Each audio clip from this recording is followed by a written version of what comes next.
Satu ketika Khalifah Harun ar-Rasyid atau Raja Harun ar-Rasyid melihat Syekh Asma'i ini sedang berwudu, kemudian membasuh kaki. Wa ibnul khalifati yasubbul ma'a ala rijlihi. Sedangkan putra sang khalifah sedang mengesokkan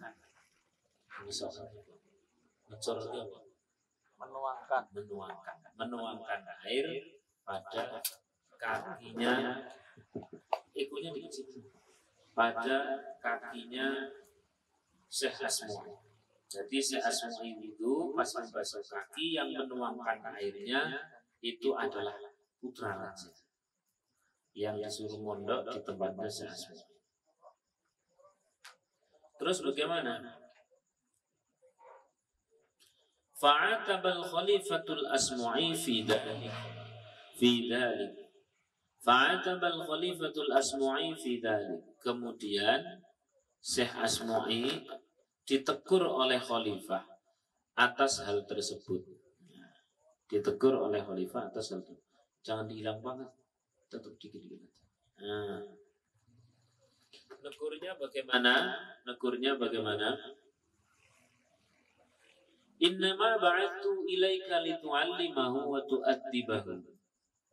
Kan kita ngira ini, kira-kira kalau ada seorang anak raja dipondokkan kepada seorang kiai, lalu kiainya itu lagi merintah anak raja untuk mengesokkan air pada saat sang kiai sedang wudu, lalu kemudian sang raja datang dan menegur, kita mengirakan negurnya ini, ngawuri anakku, anak raja malah dikongkon ngesok banyu.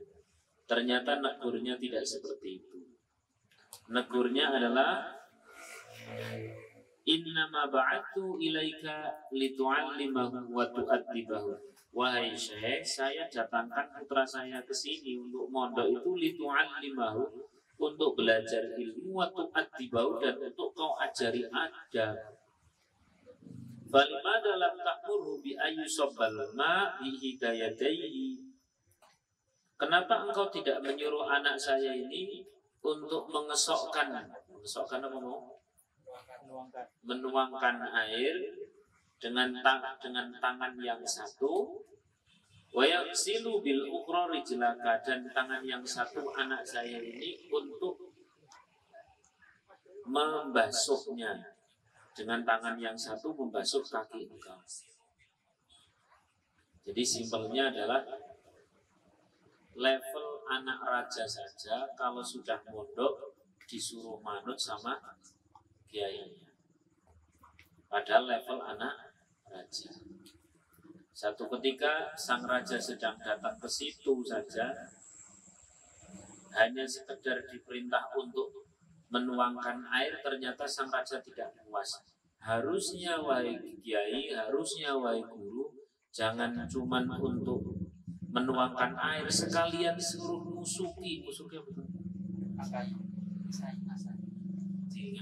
Musuki di sela-sela nih gitu apa?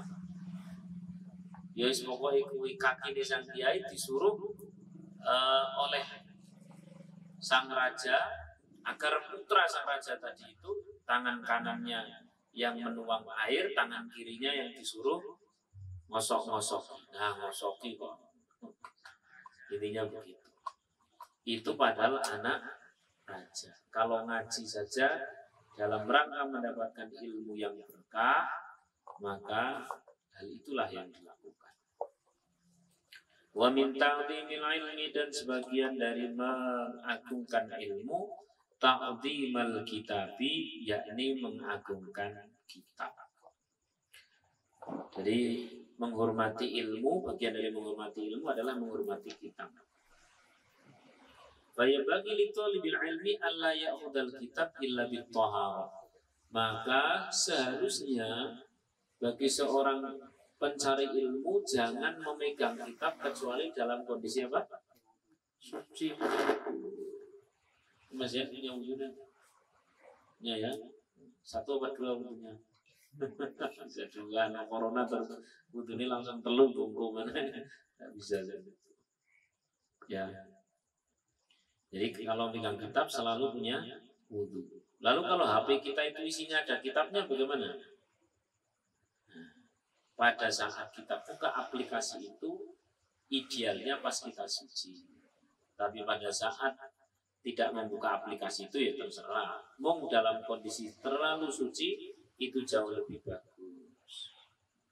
Sebagaimana diterangkan oleh Imam Ghazali dalam Bidayatul Hidayah, orang yang dalam kondisi suci berarti senantiasa dijaga oleh Allah. Maka gini aja wis, ini banyak corona wis, pokoknya pastikan diri kita senantiasa dalam kondisi suci.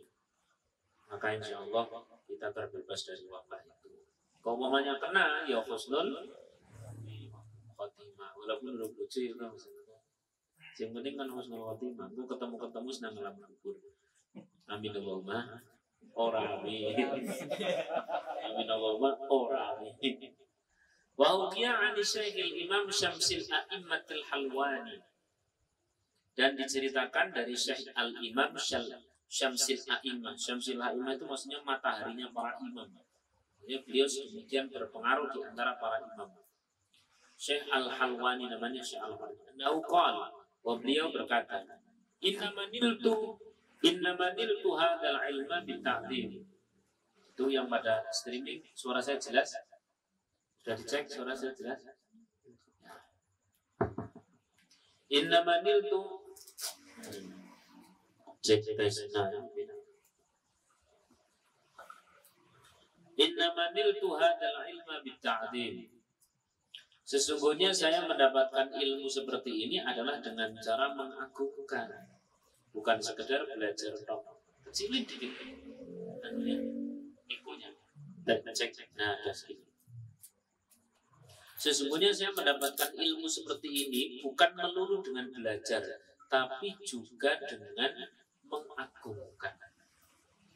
Fa inni ma akhadtul kabida illa bitahara. Saya tidak pernah yang namanya menyentuh atau mengambil apalagi membawa kitab yang buat untuk pelajaran itu illa bitaharati, kecuali dalam kondisi suci. Jadi itu dilingi-lingi dengan ada pas moco-moco itu bu fikih, bu hadis, senantiasa dalam kondisi apa? Suci. Suaranya terlalu menggema. Suaranya terlalu menggema. Baik, saya lanjutkan. Wa anna Syekh al-Imam Syamsal A'immati As-Sarakhasi kana mabtunan. Diceritakan bahwa seorang syekh bernama Imam Syamsal A'immah yang menjadi mataharinya para imam, As-Sarakhasi. Beliau ini satu ketika sakit perut. Mabtunan itu artinya sakit perut. Wa kana yukarriru fi lailatin fatawadda'a fi tilkal lailah 17 marratan. Karena beliau ini sakit perut, maka bolak-balik tempat belajar, kemudian tempat wudu, tempat belajar, tempat wudu, tempat belajar, berwudunya 17 marrat. 7 berapa? 7 7 asyrota 10 berarti berapa? 17 marwah, sampai 17 kali beliau untuk belajar satu kitab, sampai 17 kali riwayatnya dalam rangka agar apa? Tetap dalam kondisi suci. Tetap dalam kondisi suci. Kenapa? Karena beliau ini sedang dalam kondisi sakit perut. Jangan distance itu. Suaranya ganggu. Lanjut. Bismillahirrahmanirrahim. Li'annahu kana la yuqarriru illa bit-taharah wa hadha li'anna al-'ilma nurun. Karena beliau ini punya prinsip jangan sampai belajar kecuali dalam kondisi suci. Kenapa demikian? Li'anna al-'ilma nurun, karena ilmu ini cahaya. Wal wudu'a nurun, dan wudu itu juga cahaya. Fayazdadu nurul ilmi bihi, maka cahaya ilmu akan semakin tercahayai dengan wudu. Oleh karena itu, tadi sudah punya wudu semua kan? Harus dalam kondisi suci. Kalau jenengan buka novel itu ya buka terserah musiko. Gitu ya. Tapi kalau itu berkaitan dengan hal-hal yang menuansakan ingat kepada Allah, ya harus dalam kondisi suci. Yes. Ini harus dieling-eling terus seberat apapun. Nyata-nyata beliau lagi sakit perut saja riwa-riwi sampai 17 kali tidak masalah untuk satu kitab. Wa minat ta'zimil wajib, dan dari mengagungkan ilmu yang wajib dilakukan oleh para pembelajar ilmu. Ini kadang-kadang saya mau semangat ngaji dok, tapi adabnya ora dikatekke. Maka tambah ngaji malah tambah kemrungsung, tambah ngaji tambah bingung, tambah ngaji tambah akeh mungsuhe, tambah ngaji tambah seneng gegere. Terutama di mana? Di kolom komentar. Nah, jadi paling repot Rokim Atit nang ngono kuwi lah. Nah, karena itu tambah ngaji kudu tambah manfaate, tambah nentrem kene, tambah menjadi perangkat petunjuk bagi sesama hamba Gusti Allah, bukan perangkat menggeger-geger. Kenapa? Barangkali ilmunya ada tapi cahayanya tidak ada. Saya lanjutkan. Wa yadha'a kutubat tafsir fawqa sa'il kutubi ta'dhiman. Letakkanlah kitab tafsir ya, di atas semua kitab-kitab karena mengagungkan. Dari paling atas itu Quran. Habis itu di bawah itu tafsir. Habis itu mungkin kitab-kitab di bawahnya itu hadis. Habis itu mungkin di bawah itu baru kitab fikih, kitab apa, yang tasawuf dan sebagainya yang lain-lainnya. Tapi yang paling atas apa? Quran. Ini adalah adab. Maka jangan pernah meletakkan sesuatu di atas Al-Quran. Jadi kadang-kadang Quran suwira kuwaca dikai helm kok dhuwure ya. Quran yang paling di atas. Habis itu kitab tafsir, habis itu kitab misalkan tafsirul hadis. Wala yadha'a 'alal kitabi syai'an akhar, dan jangan pernah meletakkan di atas kitab segala sesuatu yang selain ilmu. Maka tadi Kaji Ardian naruh apa? Ini namanya apa? Recorder di atas kitab, langsung tak ambil otomatis. Ini kalau sesuatu sudah menjadi otomatis, adab itu sudah menjadi perkara otomatis, gitu, itu otomatis. Tapi ini urung otomatis, ya kok keri-keri. Gitu ya, jangan meletakkan apa-apa di atas kitab, dan jangan ada yang di atas kitab Al-Quran. Itu harus cetak. Ada kitab tajwid, di atasnya pulpen-pulpennya langsung singkirkan di sampingnya begitu.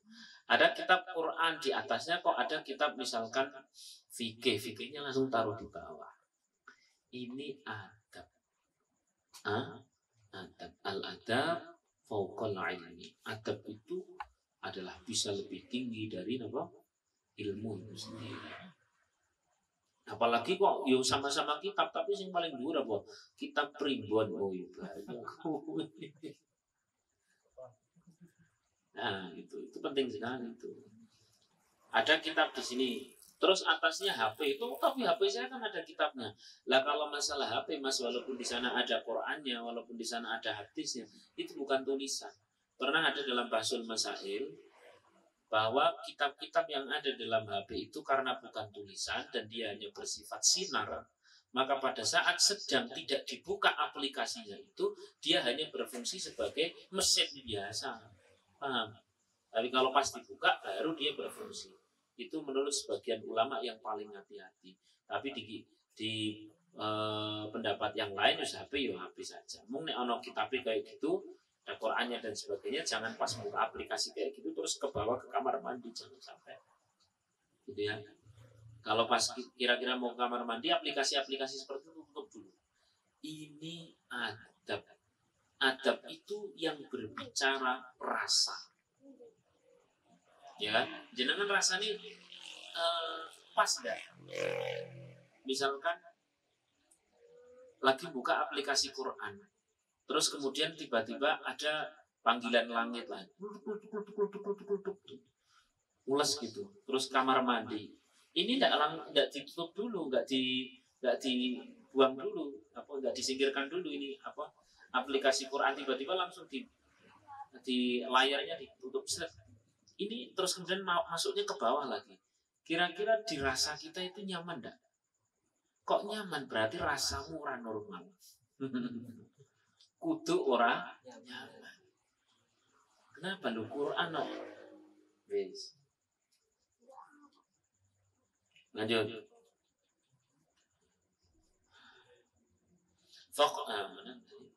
Wa kana ustaduna Burhanuddin yuhki 'an syai'i min al-masyayikh anna faqihan kana wada'al mihbarata 'ala al-kitab.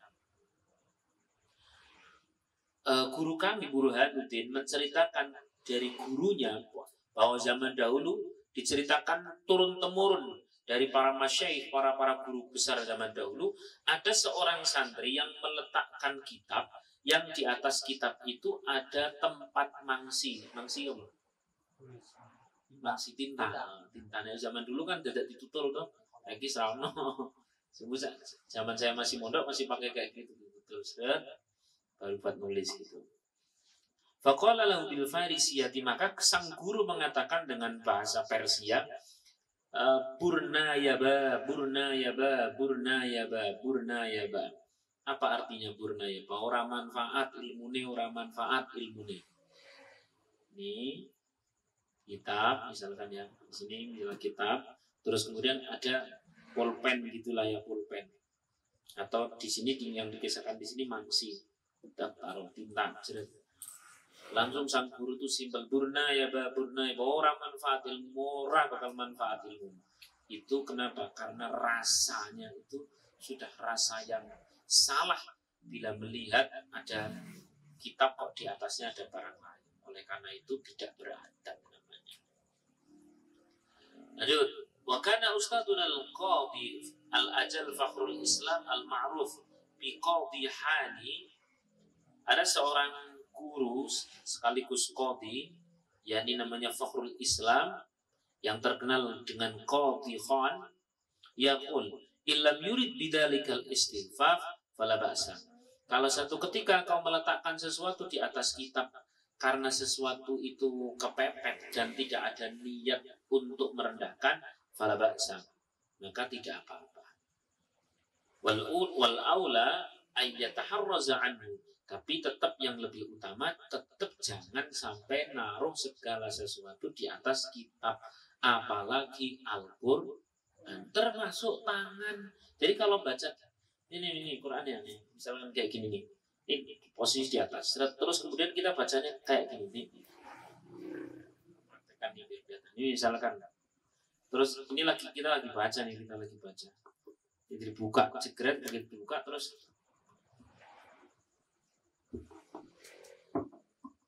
posisi ini kan di atas meja, misalkan di atas meja kayak gini, terus tangan kita sambil buat senderan kayak gini, jangan sampai, paham nggak? Walaupun itu sudah, oleh karena itu taruh saja, syukur disonggo itu apa bahasa Indonesia? Disangga. Terus di disonggo, monggo tadi mangga.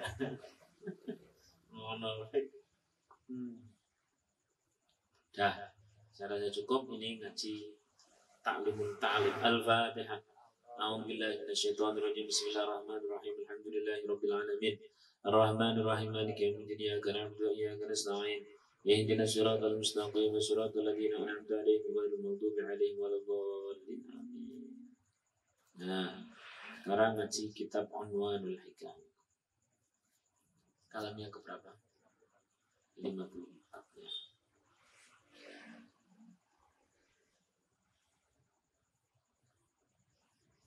Ini nanti karena streaming ya tetap harus ada diakhiri dengan sedekah, tapi di daerah masing-masing situlah sedekah.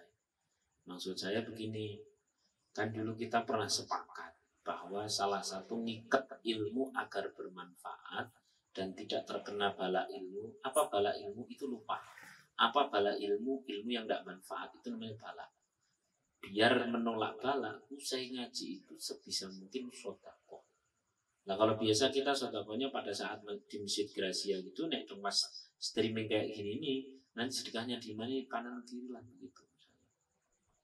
Yo misalnya kayak garan ini langsung habis ini langsung traktir ananta. Insya Allah ke patang piring kurang insya Allah kurang cukup. Gitu bang. Intinya adalah nek habis ngaji usahakan bersedekah, usahakan bersedekah. Lo kok tetap masih mau sedekah di doaku ya habis ini sih bisa ikut dengan aplikasi transfer ya transfer. Tidak usah banyak-banyak. Yang penting untuk menggugurkan apa komitmen kita bahwa setelah ngaji ada closing sedekah. Ya, misalkan kalau mau ke doaku ya tinggal transfer atau nanti di WA sama admin biar diambil atau apapun itu, atau sedekahlah kepada teman-teman di kanan kiri atau kepada orang-orang yang membutuhkan. Terus pokoknya gandeng itu. Nek bisa malam ini, nek tidak bisa malam ini langsung susul besok pagi. Maksudnya biar ngikat itu antara ilmu dengan sedekah. Insya Allah terbebas dari balanya ilmu. Apa bala ilmu? Lupa. Apa bala ilmu? Tidak manfaat. Apa bala ilmu? Justru ilmu itu melaknati. Kan ada rubba qari'il Qur'an, Al-Qur'anu yal'anu. Banyak orang membaca, mempelajari Al-Quran dan ilmu-ilmu yang lain tentunya Al-Qur'anu yal'anu, tapi ilmunya justru melaknat. Kenapa? Karena Gusti Allah itu. Nah, cara agar kita terbebas dari balak-balak seperti itu adalah seusai ngaji usahakan apa? Sedekah. Monggo jenengan di sini sama teman kos ya habis itu langsung digratisi ya gitu. Tapi enggak usah keluar nanti ada corona malah. Ya tetap di rumah biar gampang apa gitu ya. Ke orang tua ya monggo, ke yang sudah punya keluarga ke keluarga juga. Terus pokoknya ada sesuatu yang bernuansa memberi. Mau ke doaku ya alhamdulillah kena buka ngecor ya kan ini lagi kurang bahan materialnya. Dah kita lanjutkan 50 berapa? 50. Bismillahirrahmanirrahim. Idza jafaka qalilun kok ya pas ya. Babnya bab uslah. Idza jafaka khalilun, jika ada seorang sahabat karib yang mengasingkan. Fatlub siwahu fakulun nasi ikhwani. Maka carilah yang lain, yang bisa, yang sedang tidak mengasingkan diri, yang sedang longgar, yang sedang aman dari corona. Gitu ya. Akhirnya butuh sapa misalkan. Tadi misalkan saya bilang, lah bintang mana bintang yang biasa operasional. Mboten saged, mboten kersa medal kuatir corona wis berarti liyane. Dilalah ikut data. Nah, begitu. Maksud saya dalam ini sebenarnya tidak harus dalam kondisi terdesak corona pun seperti itu. Maksud saya ketika jenengan misalkan lagi chemistry sama siapa begitu, terus kemudian tiba-tiba orangnya mengasingkan diri, jangan dicela. Oh sombong ya saiki aja, jangan begitu. Boleh jadi memang orangnya lagi butuh ketenangan. Kecuali nek sampean bos terus itu di jam kerja itu tetap butuh digoleki. Wah dia sedang butuh ketenangan, tenang kabeh wis nyambut gawe itu. Paham ya? Hasil ini dalam rangka adalah masalah pertemanan ini. Dalam koridor pertemanan, kalau ada teman tiba-tiba tidak ada, ya husnudzon saja menghilang. Ketika dia tiba-tiba menghilang, ada husnudzon. Saya pernah curhat pada beliau Habib Muhammad Al-Mutahhar. Saya itu dulu punya, yus pokoknya kemana-mana bareng lah. Ngurusi yayasan bareng. Nyetiri kesana kemari ngurus ini tiba-tiba itu orangnya hilang pelang gitu aja, tak cari tidak ketemu, tak WA yo cuman dibaca saja, tak telepon tidak diangkat, saya kan merasa gimana dan sebagainya. Habib Muhammad jadi unik, tidak usah digegeri. Orang itu ketemu sama kita Allah yang atur. Dan kita bisa jadi ketemukan karena akan ada kebermanfaatan yang saling timbal balik. Begitu dirasa begitu dinilai oleh Allah, nanti tidak akan ada kemanfaatan, maka dipisahkan oleh Allah. Wis ngono wae. Paham enggak? Nek ono luwih kalau ada lebih kita pada orang tersebut, ya sebut saja kebaikan. Kalau ada lebih orang tersebut kepada diri kita, ya doakan saja semoga itu kebaikan dia. Kalau itu tidak ada tanggungan. Tapi kalau ada tanggungan, ya tetap dicari, tapi jangan jengkel. Nah, ini bagian dari adab. Saya ulang lagi. Idza jafaka khalilun kunta ta'lafuhu. Ketika ada seorang teman karib, teman akrab. Khalil itu teman akrab, konco bareng, konco plek, bolo kentel.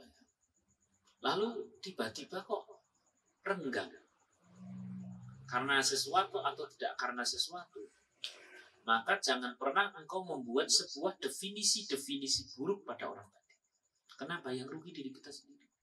Boleh jadi orang tersebut lagi down karena urusan keluarganya. Boleh jadi orang tersebut lagi ditinggal nikah. Boleh tadi orang tersebut lagi ditinggal nikah kalau sampean yang mesti lungo atau lorati ya. Pokoknya pada intinya ini kan nggak terbahas dalam kitab manapun kan, kayaknya sih menurut saya nggak terbahas, tapi di kitab Unwanul Hikam ini terbahas. Bila engkau berteman dengan seseorang lalu satu ketika teman itu ngilang begitu saja, maka jangan mencela, jangan mendoakan yang buruk, jangan mengkira-kira yang tidak tepat untuk dikira-kira. Sudah husnudzon saja bahwa dirinya memang yang terbaik adalah menyendiri. Tidak usah terlalu merasa terdolimi. Iya nyatanya aku wong elek kok yo. Nek ketemu karo wong apik ngono ya ora pantes kono nek sing apik kumpul karo sing apik aku elek lho ya kuwi kebaperan nek kuwi. Kadang-kadang orang sebenarnya tidak didolimi tapi terlalu merasa ini tuh tidak baik. Ini Khalil loh ya, teman akrab. Tapi kalau itu istrimu Mas ya tetap dikolei. Nah, biarkan istri saya sedang menyendiri bersama mantannya. Wah, bahaya. Ini Khalil alias teman akrab. Tiba-tiba ngilang gitu ya. Monggo boleh dicari, tapi jangan sambil jengkel, jangan sambil mengira yang tidak. Karena setiap orang berpergian kemanapun, dia memiliki pertimbangan masing-masing. Jangan harus tahu nggak seperti ini Mas Arjun. Teman tiba-tiba ngilang gitu. Nah, gimana rasanya? Heran kan? Kok iso ngono lah dan sebagainya. Hari ini kan sudah ngaji. Ternyata nggak usah ngobrol. Mending ditemani Pak. Mungkin dia itu akhir-akhir ini lagi sibuk skripsi. Nek saya sering banget sih ngono-ngono kuwi. Tiba-tiba ngilang gitu. Kurang-kurang wis kuru ananta misalnya. Alhamdulillah. Tiba-tiba ngilang. Sering banget tiba-tiba ngilang. Nek ngilangnya gara-gara nikah sih tidak apa, itu cekra banget. Tapi kadang-kadang burung nikah wis ngilang. Ngerti-ngerti orang pas nikah kok. Ngerti-ngerti wis Ustaz saya sekarang sudah cerai. Aku ora krungu nikah, krungu cerai. Lebih. Terus pada intinya tetap akan lebih baik kalau kita sebagai para pelaku yang ngilang itu minta izin. Saya tiap kali mau berangkat umroh, sebisa mungkin orang-orang di dekat saya tak minta izin. Sebab perjalanan saya umroh untuk uzlah di Saudi, uzlah di Masjidil Haram, Masjid Nabawi akan menjadi lancar bila dengan ridho orang yang ada di kanan kiri. Gitu ya. Kalau kita yang sebagai orang yang uzlahnya. Tapi kalau kita tiba-tiba dilungani karo wong, ojo nyompo sing macam-macam. Apalagi yang skala-skala pendek. Tiba-tiba aku ketemu siapa misalkan Pak Eko, ketemu di jalan. Pak Eko, ternyata Pak Eko kimpeleng nringok ya ora. Telunjur begitu saja. Ini kan rasanya sesuatu banget. Wah, saiki dunia wis nang Pemkot ngeri yo. Jangan begitu. Saya sudah langsung membuat alternatif bagaimana agar hati saya tidak rusak. Saya tinggal bilang, mungkin Pak Eko kebelet ngising. Kan rampung. Gitu lah itu ya. Ini Mas Firman mana? Ngaji tuh, ada ngaji. Sudah enggak mau. Ngaji suruh ngaji. Udah tak panggil loh, tak. Lah ada apa kok nggak ngaji? Gila. Ya udah, nah ini kan Khalil. Khalil. Baik, saya lanjutkan. Substansinya begitu itu. Lah, bagaimana padahal kita masih butuh seorang teman dan sebagainya. Fatlub siwahu. Maka carilah yang lain. Kenapa? Fakulun nasi ihwanu. Sebab setiap manusia itu tetap saudara. Engko ora ono kae yo ono siji. Nah, ini hal simpel tapi barangkali penting. Kenapa? Nanti bisa merusak hati kita. Pada saat diri kita itu ada tiba-tiba orang ngilang, tiwas kita harus nyongko sing ora-ora, jebule wonge lagi mujahadah ndongake kan. Misalnya Mas Eko gitu, duwe calon kok tiba-tiba ngilang gitu. Di WA wis ora kena, di telepon wis ora kena, temoni nang omah wis ora ono. Tiba-tiba ngilang. Jebule lagi apa? Jebule lagi mujahadah mendoakan untuk Mas Eko mendapatkan kebahagiaan. Yang lain. Dengan yang lain. Isinya begitu. Insyaallah. Ini kayaknya simpel tapi penting sekali. Apalagi dalam kondisi ada corona seperti ini. Dalam kondisi ada corona seperti ini tiba-tiba ada teman yang saling ngilang, itu harus dimaklumi. Harus dimaklumi adanya. Bahkan tiba-tiba sepi dan sebagainya, ya jangan mengeluh. Wah, ngerti-ngerti sepi, ya memang kayak gitu. Dan memang tadi itu hadis yang saya share pada sore tadi itu dalam Musnad Ahmad, saya tadi lagi buka-buka dalam Musnad Ahmad, terus kemudian lagi buka-buka seperti itu, kok Gus In'am nge-share, oh ini pasti bahwa diriwayatkan dari Sayyidatina Aisyah radhiyallahu anha, pada saat terjadinya wabah itu bagi orang mukmin itu keuntungan, bagi orang fasik kerugian. Kenapa kok bagi orang mukmin keuntungan? Karena orang mukmin kalau sudah dari awalnya sejak pondasinya itu sudah ingat kepada Allah, semakin ditekan dengan kondisi sulit, maka dia akan semakin meronta memohon kepada Allah. Minimal yang kemarin-kemarin jarang sekali berzikir, terus hari ini Bismillahirrahmanirrahim ma'asmin syaitan fil ardi wa la sama wa huwa sami'un alim dan sebagainya, akan terus semakin ingat kepada Allah. Berarti kalau kemarin misalkan zikirnya itu dengan hati yang kosong, begitu ada corona zikirnya hati yang semakin berisi. Paham ya? Lah saiki wong sing ora tau ibadah, begitu ana corona isine mengeluh, takut luar biasa, bingung luar biasa. Mengeluh wah, iki apa-apa sepi, dodol ora payu, tuku ora ono sing dodol. Ora karuan. Dia mengatakan, wah, saya sholat yang masjid dilarang kok, aneh-aneh. Lagi masjidnya sepi, padahal ini dong pas lagi orang corona jarang. Insyaallah. Ya memang masjid sih, masjid wong sejak hijrah kemarin tok dulu, paling setahun 2 tahun saat turunnya kuwi kan yus. Kadang-kadang modal semangat kita lho modal apa? Semangat. Janjane nek wong sing wis tau ngaji kan ora kaget. Zaman biyen ngaji nang pondok di Mahali ada, di Bujerumi ada, bahwa sejak zaman dulu yang namanya wabah itu tiba-tiba masjid sepi sampai zaman biyen rasa kaget. Lah hari ini kita dipisahkan oleh Allah. Oh.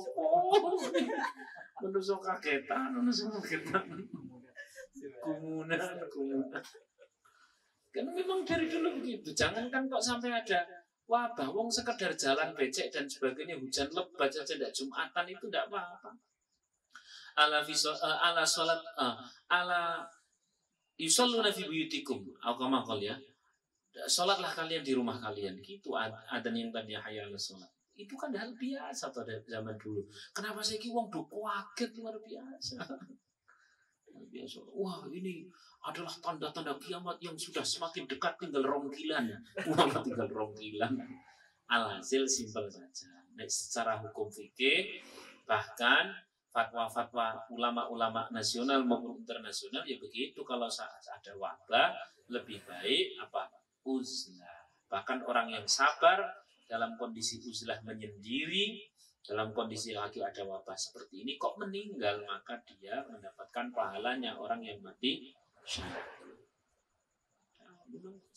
Ada saatnya menyendiri, ada saatnya manusia itu muasyarah, berkumpul dengan sesama manusia, ada saatnya manusia itu uzlah. Lalu apa salah satu hikmah orang uzlah itu adalah agar kita beribadah kepada Allah itu tidak terjebak pada simbol. Pada apa? Simbol. Dulu santri-santri sing pas masih awal-awal, santri zaman ngapal ke Quran begitu, dia masih mengkaitkan bahwa nek tadarus itu harus sepi, nek tadarus itu kudu nang masjid, nek tadarus itu harus begini begitu dan sebagainya. Tapi begitu pas dia mau pulang ke rumah, diginikan sama Pak Kiai. Wes toh, saiki mulai latihan dimanapun bisa tadarus. Di awal-awal kita ngaji fikih, kita didorong untuk senantiasa ke masjid, dekat dengan bacaan Al-Quran, dekat dengan orang yang soleh dan sebagainya. Tapi pada saat mulai sudah ada ngaji-ngaji yang lebih tinggi dari itu, pesan Pak Kiai apa biasanya? Dimanapun kau bertempat, tetap dekatlah dengan Allah.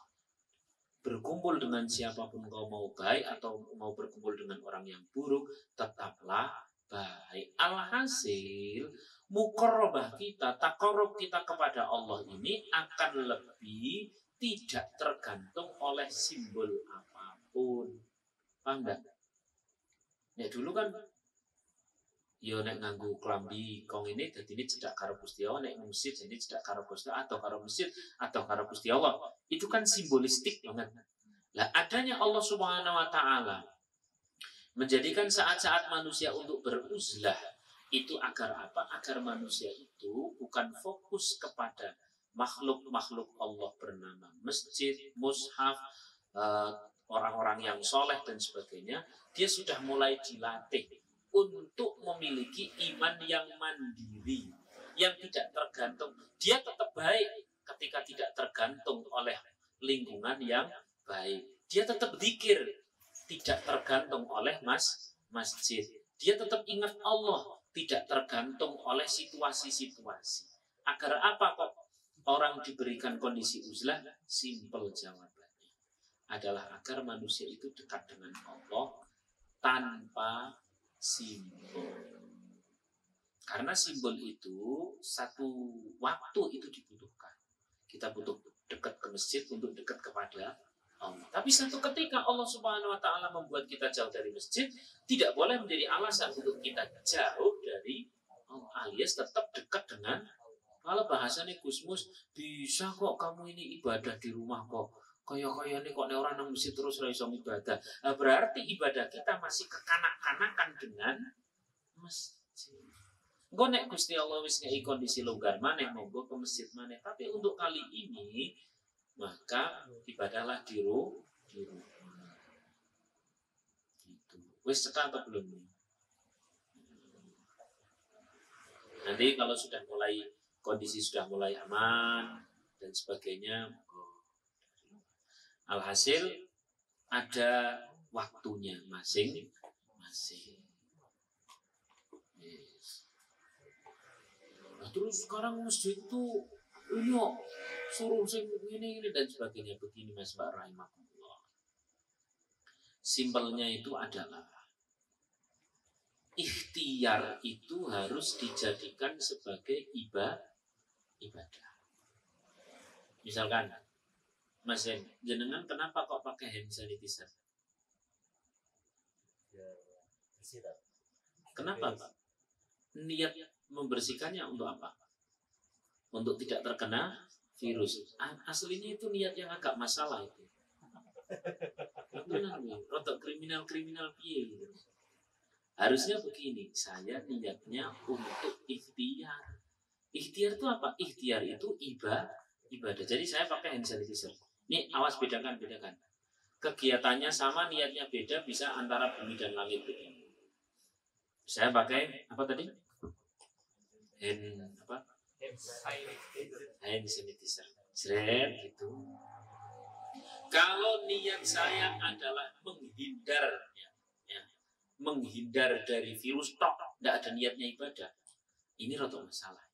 Berarti kita ngajak dolanan, ngajak oyak-oyakan karo Gusti Allah. Paham enggak?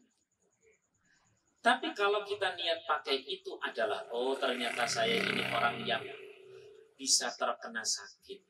Apa perintah Allah untuk orang yang sakit atau untuk orang yang berpotensi kena sakit? Perintahnya suruh berobat, suruh menggunakan hand sanitizer. Berarti yang perintah siapa? Allah. Maka saya pakai hand sanitizer adalah ibadah. Nah, beda enggak? Bisa membedakan enggak? Bisa kan? Jadi, sing satu menghindari, sing satu cukup mengikuti perintah. Nah, apalagi dilengkapi seperti ini, Mas. Kalau dalam bahasa Al-Quran, wa may yattaqillaha yaj'al lahu makhraja. Siapa orang takwa, maka dia akan diberi solusi. Takwa itu, Mas, mengikuti apa? Perintah, meninggalkan apa? Larangan. Kalau masalah kesehatan yang diikuti perintahnya siapa? Ahli kesehatan. Maka itu pun bagian dari takwa. Kalau dalam bernegara yang namanya menjalankan perintah itu apa? Ulil amri, menjalankan perintah. Itu sudah ternilai ibadah itu. Lah kalau kita kemudian akan melengkapi wa may yatawakkal 'ala Allahi fa huwa hasbuh, kalau mau kita tawakal maka Allah lah yang jamin semuanya, hasbuh, yang mencukupi, yang jamin, yang menghandle, yang membodyguard, bahwa itulah namanya tawakal. Nah, saya kisahkan kisah ini penting sekali. Di dalam bahasa hadis qudsi ada bahasa demikian. Ini penting sekali, ini pentingnya. Kalau mau diiling-iling yang ini. Ini. Inna min ibadi man la yasnuhu imanuhu illa bil faqri. Sebagian dari hamba-hambaku tidak akan semakin kuat imannya kecuali dengan kondisi susah atau sedih atau terpojok atau kepepet. Maka dalam kondisi susah, sedih, terpojok, kepepet itu manusia bisa semakin dekat kepada Allah. Idealnya begitu. Satu kali Ibrahim Al-Khawas itu sedang berzikir kepada Allah, tapi zikirnya gerambiang. Gerambiangnya beda. Ya orang fokus lah. Ya. Kaya dong ardian, dong pas zikir kan ngerti-ngerti wis suruh. Nah, singkat cerita, karena beliau zikirnya gerambiang, maka berdoa kepada Allah, ya Allah jadikan hatiku zikir. A'inni ala dzikrika wa syukrika wa husni ibadati. Qalban khashi'an, hati yang khusyuk. Karena memohon hati yang sangat khusyuk, maka kemudian khusyuknya seseorang, fokusnya seseorang, taatnya seseorang, semakin sungguh-sungguhnya doa seseorang itu biasanya apabila dibenturkan dengan sebuah permasalahan. Baru dia nanti akan menjerit memohon asma Allah, memanggil asma Allah. Singkat cerita, Syekh Ibrahim Al-Khawas ini berjalan dan di depan beliau ada sekawanan singa. Kawanan singa. Nah, sekawanan singa yo meh dilawan apa yo kalah, melayu yo ora ngatasi. Alhasil apa yo ikhtiarnya adalah ikhtiar tetap menghadap dan kemudian dia benar-benar tawakal kepada ya Allah, ya Allah, ya Allah. Ya benar-benar tawakal kepada Allah. Ketika benar-benar tawakal kepada Allah, apa yang terjadi? Ini penting sekali. Sekawanan singa itu tidak sedikit pun menyakiti Syekh Ibrahim bin Adham. Cuman menjilati tok begitu saja, terus habis itu pergi. Wa ba'da syahraini, setelah kurang lebih 2 bulan, apa yang terjadi? Syekh Ibrahim Al-Khawas ini kemudian beliau itu pada saat duduk digigit oleh serangga. Nek corong pun namanya tinggi. Tinggi bahasa Indonesia-nya tinggi bukan sama apa sekarang? Kutu. Ya, setahu saya namanya kutu kupret. Tinggi. Wis pokoknya serangga kecil digigit celekit, kesakitan dan sakit sampai berminggu-minggu, sampai berbulan-bulan. Kemudian beliau dijenguk oleh sang guru. Ditanya kenapa begini, lalu sang murid bertanya kepada sang guru. Guru yang saya baca dalam kitab yang saya baca itu namanya Syekh Abu Hasan Asy'ari. Ya Syekh Abu Hasan, aneh saya ini. Ada sebuah fenomena aneh. Sekawanan singa tidak mampu membahayaiku, tidak bermadarat untukku, tidak sampai menggigitku. Aman aku dari sekawanan singa. Tapi sekedar apa tadi? Serangga kecil, kutu kupret. Itu kok sampai membuatku panas berhari-hari, berminggu-minggu, dan hari ini sampai aku sakit. Itu fenomena apa? Sang guru menjawab, itu sebuah fenomena di mana ketika engkau dikelilingi oleh singa-singa itu, engkau sedang bersama dengan Allah. Ma'asmihi syai'un fil ardi la yadurru ma'asmihi syai'un fil ardi wala fis sama wa huwa sami'ul. Kalau bersama Allah, maka apapun yang ada di langit dan bumi tidak akan nah, gitu ya. Sedangkan pada saat engkau digigit serangga itu, engkau sedang lalai kepada Allah. Maka begini terus komplit. Nah, hari ini tuh sering orang membenturkan antara tawakal dengan ikhtiar. Padahal tawakal dan ikhtiar sama-sama ibadah. Tinggal digandeng aja, jangan dibenturkan. Ikhtiar, ya tetap ikhtiar. Silahkan pakai hand sanitizer, tapi niatnya karena ikhtiar itu ibadah, mengikuti perintah, bukan menghindari. Mengikuti apa? Perintah. Kita di rumah saja, itu bukan menghindari, tapi mengikuti perintah. Lain loh, menghindari sama mengikuti perintah loh. Nek menghindari itu berarti ngajak guyon harus Gusti Allah. Nek mengikuti perintah karena kita sakit atau berpotensi sakit dan perintah Allah untuk berobat, ya kita lakukan. Maka itu ternilai takwa, Bos. Cerah ya? Ternilai takwa. Itu perintah. Nah, itu ikhtiarnya. Lalu kemudian tawakalnya adalah senantiasa berzikir kepada Allah. Mau ikhtiar koyo ngopo, Masya Allah. Saya sudah sangat ikhtiar. Wis tak cuci tangan, wis tak digawe sing macam-macam. Ananda teko langsung salaman. Dan aku sing ngerti jelas ono virusnya mau main-main.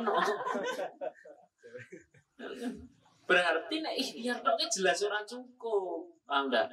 Mesti harus tawakal. Akhirnya saya wis lah terus kadang ketemu Ananda mending tak kau dikir Gusti Allah ya kan.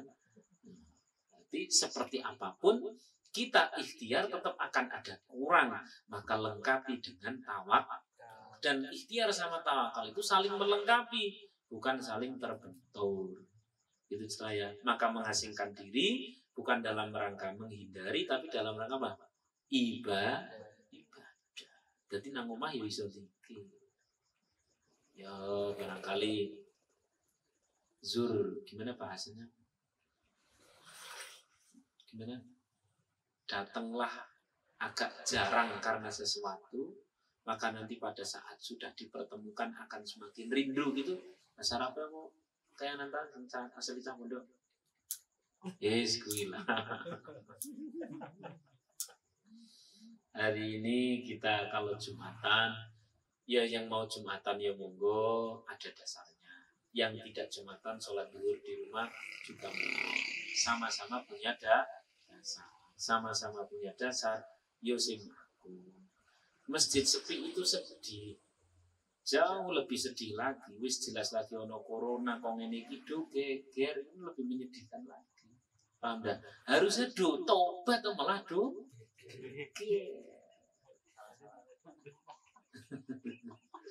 ulangi, masjid sepi itu sedih, jauh lebih sedih lagi kong ini lah cak kira yo mbok monggo nek Jumatan ya monggo dilengkapi dengan alat-alat sing komplit. Sing kepengin sholat di rumah yo ada fatwanya. Yo dulu pernah terjadi seperti itu.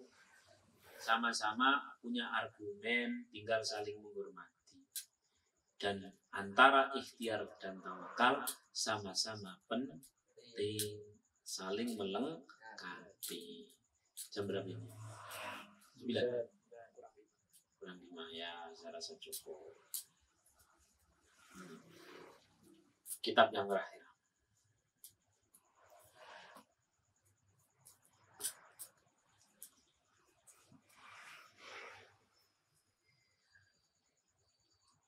Al-Fatihah. A'udzu billahi minasy syaithanir rajim. Bismillahirrahmanirrahim. Alhamdulillahi rabbil alamin arrahmanir rahim maliki yaumiddin. Iyyaka na'budu wa iyyaka nasta'in. Ihdinas siratal mustaqim. Siratal ladzina an'amta 'alaihim ghairil maghdubi 'alaihim waladdallin. Amin. Bismillahirrahmanirrahim. Qala Rasulullah sallallahu alaihi wasallam, man siapa orang tatoharo yang dia bersuci fi baitihi di rumahnya, summa ata kemudian dia datang Masjid Quba di Masjid Quba. Masjid Quba itu antara Masjid Quba dengan Masjid Nabawi sekitar 4 sampai 5 km, berarti dekat. Dulu Rasulullah jalan kaki bersama Sayyidatina Aisyah balapan lari. Yang menang siapa? Sayyidatina Aisyah. Kenapa? Beliau masih sangat gesit. Suatu ketika pada saat beliau sudah mulai sepuh, balapan lagi, yang menang siapa? Sayyidatina Aisyah lagi. Kenapa? Rasulullah selalu ngalah sama istri. Nah, fasolla fihi sholatan, kemudian sholat di sana satu sholatan. Ai sholata ini yakni sholat 2 rakaat. Ai rakaat ini 2 rakaat. Karena lahu ka ajri umratin, maka hal itu persis seperti orang mendapatkan pahalanya orang umrah. Bersuci dari rumah, berarti kalau jenengan besok pas umrah di hotel. Hotel sudah bersuci, terus kemudian ke Masjid Quba. Tidak harus berlari, tidak harus berjalan kaki, berangkat boleh. Maksudnya pakai bis gitu. Ini pada saat manis tato'a ilaihi sabila, ketika jalannya itu sedang memungkinkan. Kalau sedang tidak memungkinkan, maka pahala umrah bisa kita dapatkan dari mana? Salat syuruh. Ya, yes, pokoknya selalu. Jadi begini, ini kata kunci terakhir ya. Yang memberikan kondisi dan merubah segala kondisi itu siapa? Allah.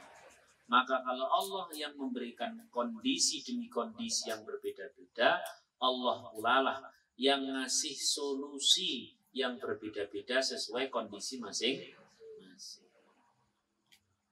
Yes. Berarti untuk sekarang ini ya monggo, nek sing paling gampang selalu di rumah saja. Wong masjid wae ora ya kudune kaya bangsane mall, semakin ora gitu ya kan, semakin ora terus malah dibenturke. Masjid tidak boleh, mall boleh. Ya orang ngono tuh, mall semakin orang, mall semakin tidak. Kenapa masjid tutup, klub malam tidak tutup? Klub malam orang tutup, diruntuk kayak. Paham enggak maksud saya? Jangan membenturkannya, caranya seperti itu. Ini kan kita lagi bilang fatwa para ulama. Ulama Al-Azhar sepakat untuk Jumatan di rumah, sholat dulu. Demikian pula MUI. Nah, kecuali di daerah-daerah yang masih tergolong aman. Kalau toh mau, ya monggo, tapi alatnya harus komplit. Kenapa? Bukan masalah takut dengan kematian dan sebagainya. Takutnya itu mendolimi orang lain gitu. Karena seorang mukmin itu tidak takut didolimi, yang takut adalah ketika mendolimi. Pada saat kita yang tertular terus kemudian mati, mungkin jatai lah ya. Itu surah wedi lah ya sing ngomong ngene. Umpamane ora wedi tapi kata ya wedi kemudian lah ngata. Om bojo bae. Ya. Yang lebih bahaya lagi adalah bila kita yang mendolimi. Karena dilalah virus ini itu apabila orang terkena, terkadang itu tidak ada gejala apapun karena orang imunnya itu kuat, sehingga terus kemudian dia masuk ke kerumunan. Saya tidak tahu. Iya, kowe ora wedi. Tapi nek ana wong sing kemudian gara-gara kamu kemudian mendapatkan virus itu, lah kamu sing dosa. Wong sudah jelas tadi hadisnya siapa aja. Dalam kondisi punya toon kayak gini, mbok yo di rumah saja. Dia sabar di rumah, pahalanya orang mati syahid. Nah, wis di rumah saja. Saya rasa cukup untuk di rumah. Lu kok Ustaz nang pondok rumah. Itu Al-Fatihah. A'udzubillahi minasyaitonir rajim. Bismillahirrahmanirrahim. Alhamdulillahirabbil alamin arrahmanir rahim maliki yaumiddin iyyaka na'budu wa iyyaka nasta'in ihdinas siratal mustaqim siratal ladzina an'amta 'alaihim ghairil maghdubi 'alaihim waladdallin. Amin. Ya. Demikian yang dapat saya sampaikan. Jangan lupa ya, kalau habis ngaji seperti ini usahakan sedekah. Sedekahnya bisa ke kanan kiri masing-masing. Bisa teman kosnya, bisa tetangganya, bisa teman, bisa suami, bisa istri, pokoknya kasihkan sesuatu ke sesama orang. Atau mungkin kalau Mas Zainuri memang yo aku ora kepengin sedekah karo menungso. Saya pengen sedekah karo nyamuk, ngeliku terus silahkan.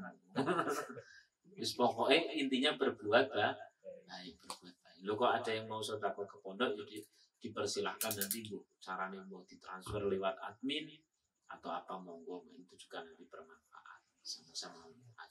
Besok pagi kita akan ngaji kitab Hikam yang Hikam Ibnu Athaillah Iskandari sebagai ganti dari ngaji yang ada di Taufik. Besok pagi habis subuh ya.